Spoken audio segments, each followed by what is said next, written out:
Na východnom Slovensku nás čaká jedinečná výstava nabitá najnovšími technológiami. Uvidíme najvýkonnejšie herné počítače na trhu, ale pripravené sú aj nové trendy vo virtuálnej realite a mnohé ďalšie. S naším dnešným hosťom sa o tom porozpráva Adam Zavřel a možno nalákajú aj vás. A tým hosťom je Milan Hric. Milan, dobrý deň, alebo teda ahoj. Ahoj, pekný deň prajem všetkým divákom televízie Joj. Ďakujem pekne. No povedz nám takto na úvod, čo je to vlastne tá obrovská IT show, pretože naozaj, a ja som zachytil aj najmä na sociálnych sieťach, že to bude niečo veľkolepé v Košiciach. Čo sa to chystá? Poviem hneď na úvod, že to už je 8. ročník. Najprv bolo 6 ročníkov, ktoré sa organizovali on-site, a keďže prišla korona, tak jeden ročník bol aj v takom online priestore. Ale tou hlavnou myšlienkou bolo vytvoriť akúsi interaktívnu hodinu informatiky pre študentov základných a stredných škôl, aby sa dokázali spojiť alebo dokázali sa etablovať na nové technológie, ktoré prichádzajú do nášho sveta. No a celé sa to prakticky rozšírilo tak, že počas týchto 2 dní, ktoré sa budú aj teraz konať v piatok a sobotu v Košiciach, tak sú tam už aj interaktívne diskusie, workshopy aj pre riaditeľov a učiteľov škôl. A celé, najskôr sa to začalo na tých základných a stredných školách v Košiciach, v Košickom regióne. Teraz je to celý východoslovenský kraj. No a pevne verím, že aj táto akcia bude mať taký obrovský rozmer. Čiže takto to celé vzniklo na tých školách, až sa to potom postupne v podstate do celého Slovenska rozrastlo. Presne tak. Treba povedať, že na túto akciu chodí počas víkendu viac než 10-20 tisíc ľudí z Košíc a z blízkeho okolia, ktorí sa tam aj prostredníctvom zástupcov veľkých gigantov, technologických gigantov zoznamujú s novými technológiami, s novými počítačmi, hernými konzolami a tak ďalej. Toho programu je tam naozaj veľa. Ale nie je to iba pre deti, lebo ono to iba začalo s tými deťmi na tých základných školách, ale už sa to rozšírilo tak, že už tam vidíme aj dospelákov občas s tou hernou konzolu a podobne. Čiže všetci môžu prísť. Áno, všetci. Ten program je naozaj postavený pre všetkých. Treba povedať, že budú tam naozaj zaujímavé diskusie, rozhovory, workshopy. Budú tam rozhovory, ako som už spomínal, s veľkými zástupcami gigantov, ktorí tam budú, technologických gigantov, a mnohí sa môžu dozvedieť mnoho nového. K tomu treba povedať, že tam bude veľká gaming zóna, tak ako každý rok, kde si budú môcť proti sebe zmerať síly rôzne družstvá, rôzne týmy a na záver samozrejme víťazný tím získa cenu. Ale ten program je oveľa širší. Treba povedať, že tam budem môcť stáť na pódiu aj s našim veľkým IT guru, ktorý je šéfredaktorom slovenského známeho technologického časopisu, s Ondrejom Mackom, na ktorého sa veľmi teším. Ale ak môžem predbehnúť, tak máme už aj pripravenú takú jednu veľkú vec práve z Joj Play. Ja sa na to veľmi teším, že k nám príde na pódium aj Janko Mečiar, s ktorým sa budeme môcť rozprávať a ktorý takisto sa postaví do toho davu a bude robiť rozhovory s jednotlivými tými zástupcami, ktorí tam budú. Vy budete spolu predstavovať tie najnovšie trendy, ale skúsme možno už teraz tak troška načrtnúť, aké sú tie najnovšie trendy v IT oblasti.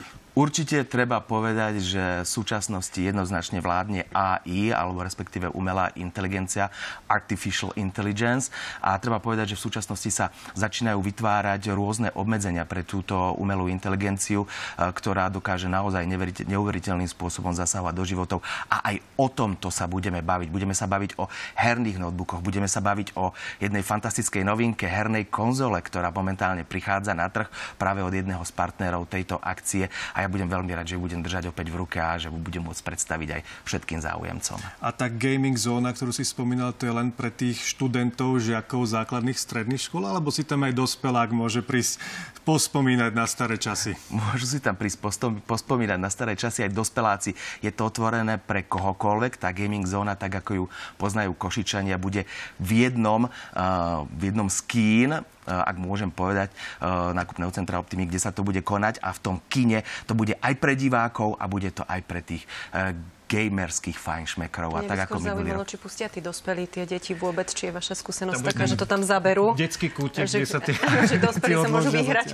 Tých skúseností musím povedať, že práve tento priestor zaberajú viacej detí ako tí dospeláci. Koľko žiakov sa zapojilo celkovo už do tohto? Pretože naozaj, keď sa to začalo rozrastať, to jak to začína, najprv je 100, 1000, ale už to číslo, a ja som zachytil, že nie je teda úplne malé. Áno, to číslo je už v desiatkách tisícoch a my už počítame 80 000 zapojení zapojených študentov základných a stredných škôl, ktorí počas roka sa zapájajú do tejto akcie IT Show, ktorá bude teraz v piatok a sobotu. Sú na rôznych workshopoch, na rôznych prednáškach a aj toto je spôsob, ako interaktívnym spôsobom si obohacujú tú informatiku na školách. Vy komunikujete teda aj s tými školami, ako si spomínal. Oni potom nejak tieto najnovšie trendy môžu naďalej využívať počas výučby, alebo kde sa to dá potom v praxi využiť? Presne tak.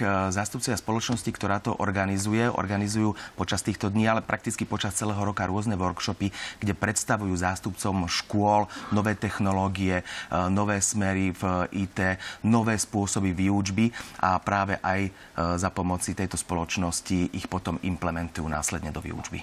Sa vrátim ešte k tej umelej inteligencii, ktorú si spomínala, pretože naozaj to je niečo, čo prichádza k nám do života a dokáže to neuveriteľné veci. Skúsiš teraz ešte tak troška naznačiť, čo sa tam môže ešte odohrať, čo by sme si mohli pozrieť? Priznám sa, že nechcem prezradiť to najtop, čo tam budeme robiť s umelou inteligenciou, ale niektorí sa budú si môcť túto umelú inteligenciu sami vyskúšať. Je to veľmi jednoduché, stačí naozaj iba vedieť pracovať dokonale s počítačom alebo s mobilným telefónom, ktorý je na to stvorený. A práve to je aj budúcnosť tej umelej inteligencie, keď sa bavíme o mobilných telefónoch, tak, aby sa dala implementovať táto umelá inteligencia do telefónu, aby ju ľudia mohli využívať. No, ale ja by som možno, že ešte rád doplnil, že okrem všetkého programu, ktorý som spomínal, budeme tam mať aj hostí. Janka Mečiara som spomenul som Ondreja Macka, ale takisto budeme tam mať nádhernú cosplayerku, Mrs. Physiotherapist, ktorá tohto roku príde v kostýme Dartha Vadera, ale takisto tam budeme mať aj vynikajúcu hráčku, twitcherku, Evičku Kravičku alebo Evu Urbánovskú, na ktorú sa osobne tiež veľmi teším. Takže budeme to mať naozaj aj takéto mená, zvučné mená, hlavne v tejto oblasti gamingu.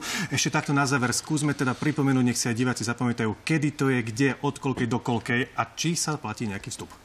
Vstupné sa neplatí, je to samozrejme zadarmo pre všetkých, ktorí tam prídu a budú sa chcieť oboznámiť s technológiami. Bude to v piatok a v sobotu tento týždeň v nákupnom centre Optima v Košiciach a všetkých týmto pozývame a pevne verím, že si to užijú spolu s nami. Ja ti ďakujem veľmi pekne, tak o tejto IT show nám prišiel do štúdia porozprávať Milan Hric. Ďakujem veľmi pekne za pozvanie. Ďakujeme za návštevu a my sa od IT show presunieme k športu.